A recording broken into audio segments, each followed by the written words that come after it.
Alright, hello.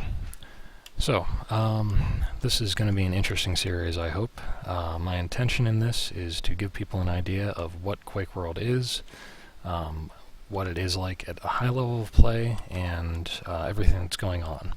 So I want this to be as basic as possible, starting from the bare minimum. All that you know is it's a first-person shooter, and it's kind of the definition of arena shooter, whenever people talk about that nowadays. So, to get started, QuakeWorld is a modification of the original Quake, which id Software released. So they basically realized that there were some problems. You couldn't play Quake online that well unless you had really high-speed internet connection.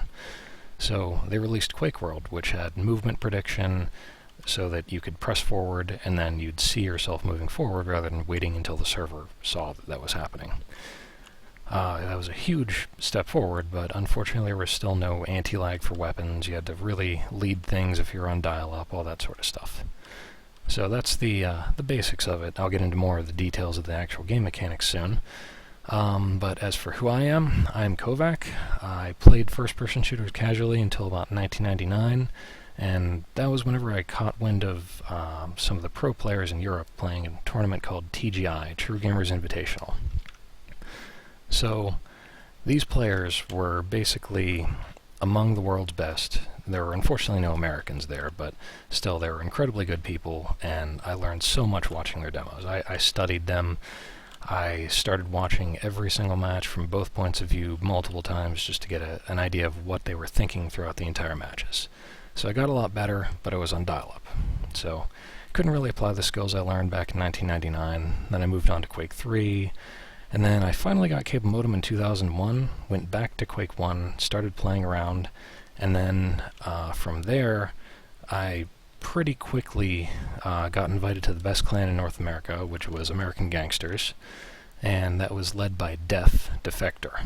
So he's an excellent person, and he was truly at the top of North American QuakeWorld for years and years. I mean, his clan, American Gangsters, has such a ridiculous record, 15-0, something like that, and they alone they were at the top of the game for an incredibly long time. Eventually, we split up AG into two clans, and it was basically Def's side versus my side, and I created the Boss, which was my clan, and we had a lot of fun playing against each other. And outside of that, I was more of a dueler than team play 2-on-2 and 4-on-4. So this focus is actually going to be on dueling, one-on-ones. And to start with the actual game mechanics, movement. So as you'll notice, there's no footstep sound in here. If you jump, you make sound. That's important. Because although you can see the speedometer down at the bottom right showing 320, and if I turn, it goes up a little bit. Not by too much, though. Turns out, if you run along a wall, hold strafe into it, you can get up to 495 if you get the perfect angle. It's a little hard to do, but it's still a huge improvement from 320. And then aside from that, if you're running along the ground and you turn, you gain a little bit. It's kind of weird, though. It doesn't really help you out.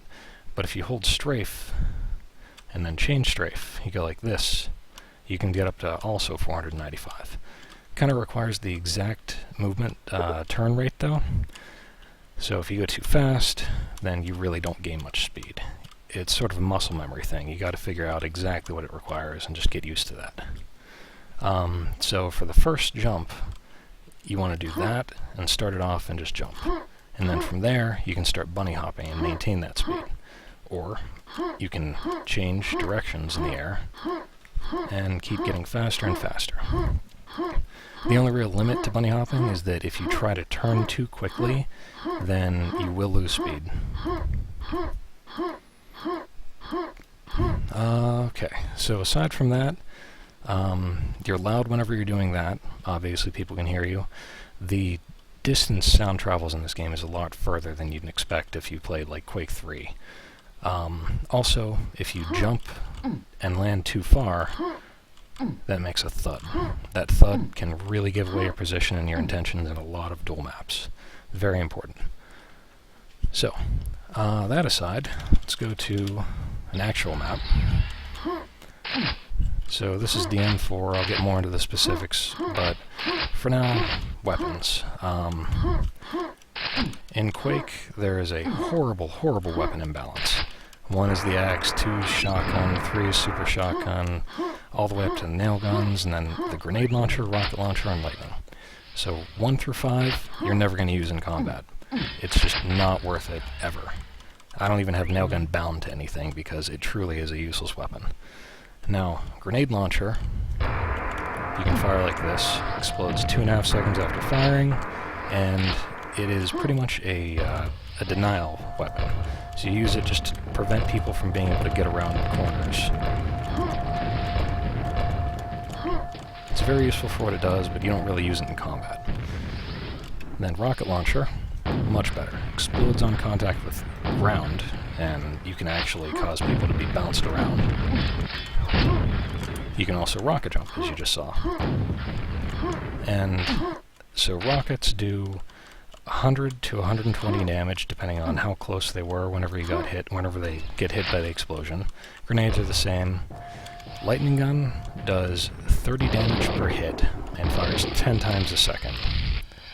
So, this game, since rockets do like 100 to 120, and lightning does 300 damage a second, you can really tear people apart with this.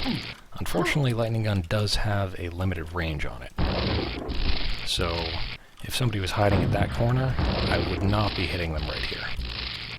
It would be really close, but not quite yet.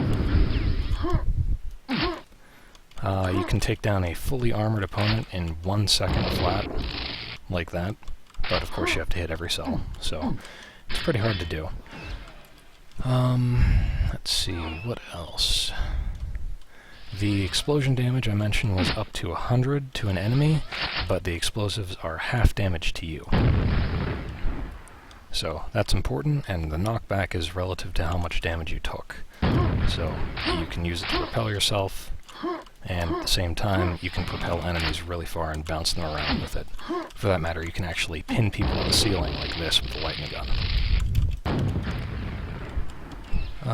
Okay, so weapons, I think that covers all that. At the time of, whenever I used to play, there was no anti-lag. Eventually, the community added it in for hit scan weapons, so you literally just track with your crosshair and it hits perfectly on, which is very nice. And the armor system is interesting. So, you see this green armor down here.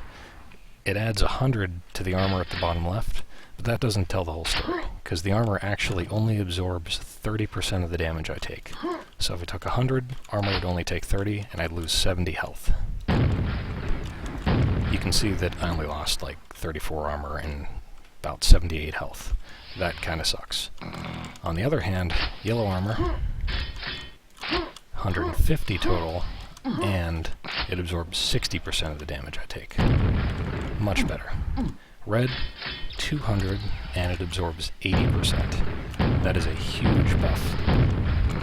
And unlike Quake 3, there's no reason to, no need to keep stacking until you get up to the full health and armor.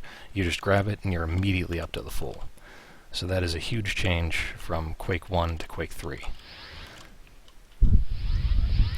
Also, since the armor system has those different absorption rates, you'll notice that I said that you get 150 from the yellow. I actually can't grab this, even though I have less than 150. The magic number for red to yellow is you need under 112 red. Item respawn times. Armors come up every 20 seconds after they've been grabbed, ammo every 15 in the dueling mode, and the mega health is an interesting one. I grabbed it, and then within 5 seconds it'll start counting down, and every time it counts down, or tries to count down, if I have lost, or if I'm under 100 health, then it starts a 20-second timer from right then. So it'll spawn in 20 seconds from now. So that's important, because now that I'm under 100, I can grab this health.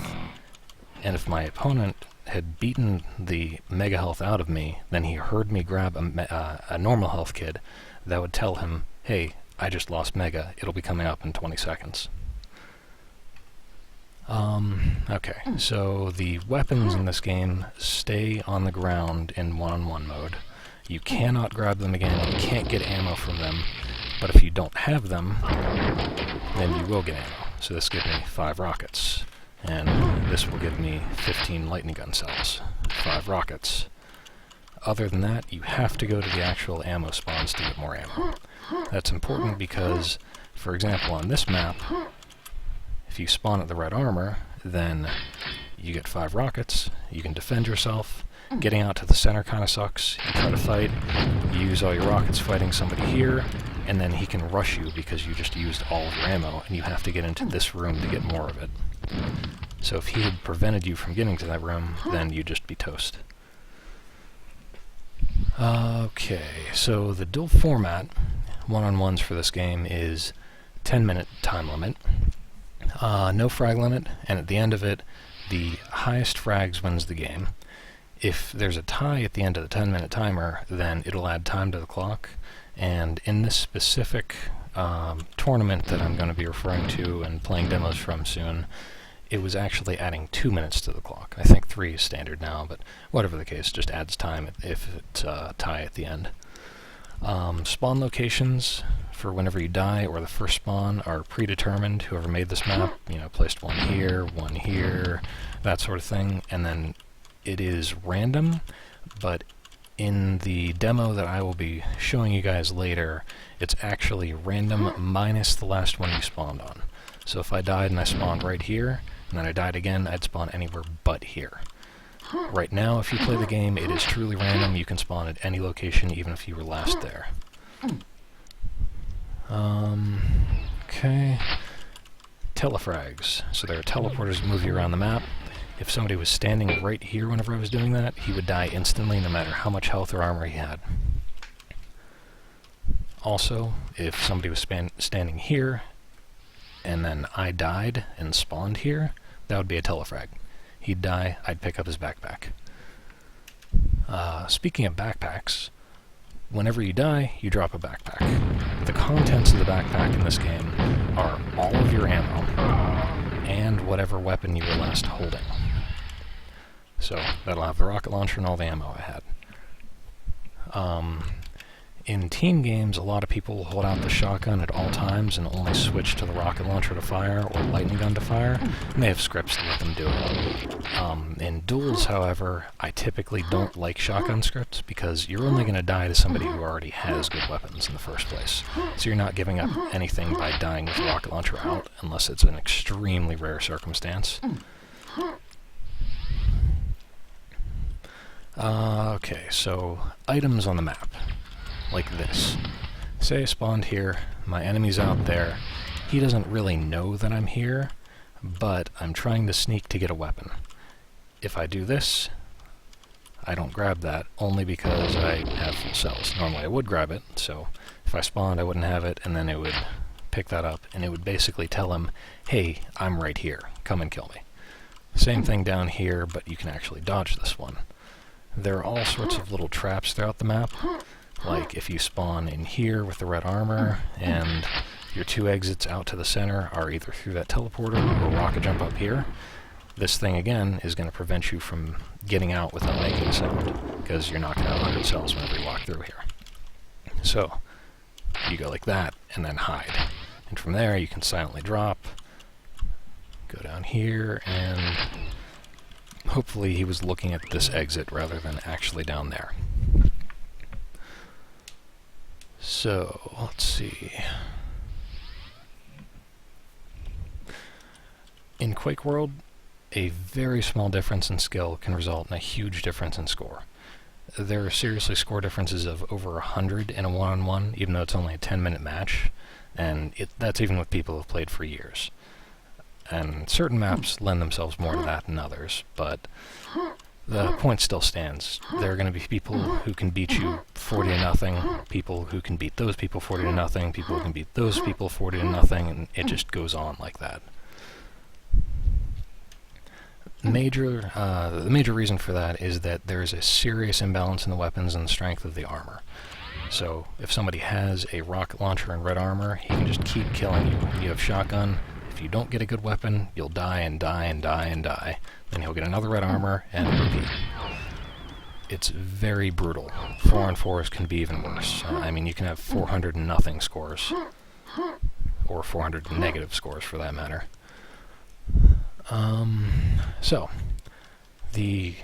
This is basically the mechanics of QuakeWorld and everything that's going on in it. I plan on, for the next episodes, going through other videos, other demos, and taking a look at a specific series. There was a tournament in 2006, and Death, who I talked about earlier, was basically the top dueler in North America from 2001 to 2006. He really did well, consistently played at the absolute top level, and I was pretty big into dueling as well, and that was pretty much my first shot of actually beating him. So it was the grand finals of the tournament. I can't remember how many people signed up. It was probably somewhere in the 32 to 64 range. And I was seeded number 1 based on my results in the group finals, or the group matches. And that basically meant I got the first map picks. But I also fell into the loser's bracket by losing to a clanmate of mine. However, I overcame the opposition, and I was in the grand finals against Death. But since I was in loser's bracket, and it was a best of 5, I needed to actually beat Death in 2 best of 5s to go on. So, with that said, I think that is pretty much all that I have for the first episode. And what I want to do is take a look at some of the demos, write down some comments that I will make sure that I say, then I will explain the specific maps, what goes into controlling them, and all the specific spam locations. Basically everything that you need to know to play the game at a competitive level, or at least watch demos at a competitive level. So, hopefully you guys enjoyed this, and there will be a lot more action in the next series, or the next episodes of the series. And if you have any questions, do not be afraid to ask. I'd love to add an addendum to this that actually, covers anything I might have missed, because I basically made this list up the top of my head last night at 3 a.m. So, any comments are very welcome. Thanks much, guys. Have a good one.